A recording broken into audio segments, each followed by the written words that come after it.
এই তো আলিফ আসলো। কি রে বাবা, ফিরে এলি যে? কিছু ভুলে গেলি নাকি?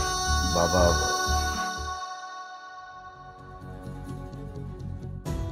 অ্যাকচুয়ালি ওই তোমার একটা শার্ট অর্ডার করতে চেয়েছিলাম। আমি তো তোমার মেজারমেন্ট জানি না, তাই ভাবলাম যে কিভাবে মাপ নিব, ফিতাও নাই আমার কাছে, তাই ভাবলাম যে এইভাবে মাপটা নিই।